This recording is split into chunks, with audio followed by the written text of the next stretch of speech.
In the first official contest of the presidential race, the Iowa caucus is now less than 3 weeks away. The candidates are making a hard push to the finish line. It's getting really, really close in Iowa. Campaign crunch time. Who's best positioned for 08? So much happening right now in the campaign trail. Where is this race now? Well, it is in quite a state of turmoil. Are Hillary Clinton and Mitt Romney losing ground? The truth is, we don't know what the hell is going on. How much of a problem does the Democratic presidential frontrunner Hillary Clinton have? I do think that this perfectly disciplined, never make a mistake Clinton campaign, which so many people wrote about for months, seems to be springing a lot of leaks. It seems like almost every single day there is a misstep from a campaign that for a long time seemed to have none, but that's because that campaign was never under the kind of pressure it is now. The Clinton team is demoralized. I mean, you talk to them, you can pick it up from everyone. There's finger pointing, backbiting, rumors of wholesale change, maybe not now, but after New Hampshire. I mean, there's no question about that. It was rife throughout the campaign this week. I think the vaunted Clinton machine is about to have a nice civil war, which will be fun to watch, as Bill's people try to take over from Hillary's people. How will you rely on so many Clinton advisors and still deliver the kind of break from the past that you're promising voters? Well, I am... I want to hear that. Well, Hillary, I'm looking forward to you advising me as well. That was the soundbite from this week's Democratic debate in Iowa. I do think that moment we just showed, was very revealing. I mean, why is Hillary Clinton laughing, or if I might say cackling, when this perfectly innocuous, silly question is asked of Obama? This kind of high-pitched laugh, and then, I want to hear this. Isn't that revealing? What does that mean? Why does she want to hear it? She thought this was kind of a gotcha moment where Obama would have trouble with the answer, and I think he showed something with his quick comeback. Not just quickness, but toughness. Clinton was on the Charlie Rose show the end of this last week, and he went after Obama and said, it'd be like rolling the dice because this guy is so inexperienced. When's the last time we elected a president based on 1 year of service in the Senate before he started running? I don't think that this experience question works very well when people are looking for change. It's risky, I should think, for Mrs. Clinton to adopt Richard Nixon's 1960 slogan against Jack Kennedy, experience counts. This experience thing is overrated.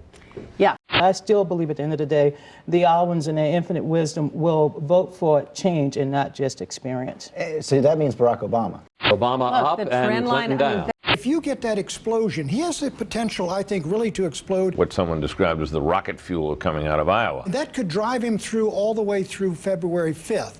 And so I think if Obama wins Iowa and New Hampshire, it is a dead even race, and you might put your money on Obama. On the Republican side, both very interesting. Mike Huckabee has something extra to celebrate this Christmas. He's moved from underdog to the top Republican presidential contender in Iowa. Huckabee mania. And that means a lot more scrutiny and some controversy. Mike Huckabee continues to surge, especially in the early primaries, but he's taking some heavy fire now. Huckabee, the establishment already of the Republican Party is hitting him like a punching bag. But there's a lot of anxiety about him, and they're attacking him. He's got all kinds of baggage. The rationale for his presidency is a little hazy and unclear. There is trouble ahead for him. He doesn't have the resources to compete across the board on February 5th.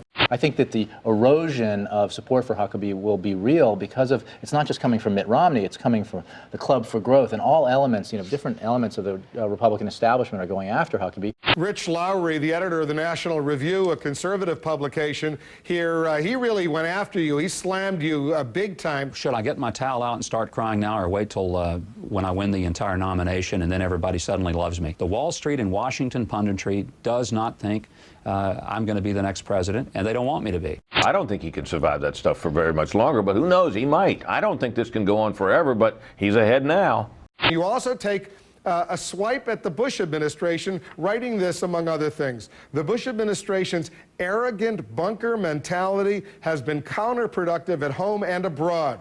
Arrogant and a bunker mentality. That's an insult to the president, and Mike Huckabee should apologize to the president. Do you want to revise or amend any of those words? Because some are coming down pretty hard on you within the Republican Party for slamming the president's foreign policy. Well, the some who are coming down pretty hard happen to be running for president. The president is arrogant and bunker mentality. That's where he went over the line. They happen to be wanting to get a little attention, standing and waving their arms and say, look, I've spent millions and millions of dollars trying to be president. I'm behind. Mike Huckabee owes the president an apology. I don't have anything to apologize for. There's no apology necessary to the president. I've got to show that I do have my own mind. He then went on to say, well, at least I have agreed with the president on guns, on same-sex marriage, on abortion, and went through a litany of things, making it very clear without naming his names, of things that Mitt Romney has disagreed with the president on. I supported the Bush tax cuts when Mr. Romney didn't. I was with President Bush on gun control when Mitt Romney wasn't. I was with the president on the president's pro-life position when Mitt Romney wasn't, and Mitt Romney wasn't, and Mitt Romney wasn't. That was so classic Huckabee. He is not afraid in his very own subtle way, which perhaps might be most effective. This is getting tense between Huckabee and Romney. It's getting very tense. These guys, I suspect, don't like each other. Yeah, I suspect you're right. What about those Republicans? Giuliani and Romney are getting mean with each other. It seems to me Giuliani's got problems of his own. He definitely does. Giuliani's got real problems. Take a look, if you will, at the latest Rasmussen poll out of Florida, which shows Giuliani now in third place. Florida, which was to be his firewall after 4 straight losses. What's happened to Rudy Giuliani? He's had nothing but negative press stories. He's also out of the conflict right now. His strategy of not participating in the early primaries is coming back to haunt him because people aren't paying attention. I think he's almost off the radar screen at the moment. He's almost in radio silence. Rudy Giuliani on Saturday in Florida trying to get his campaign back on offense. This is a time for strength. This is a time to roll up our sleeves, not wring our hands. Tested, ready now. Tested, ready now? Well, ready for what? I mean, what's the Giuliani agenda to be president? What's he running on, his performance on 9/11? I was struck yesterday in listening to Giuliani that he says, expect miracles.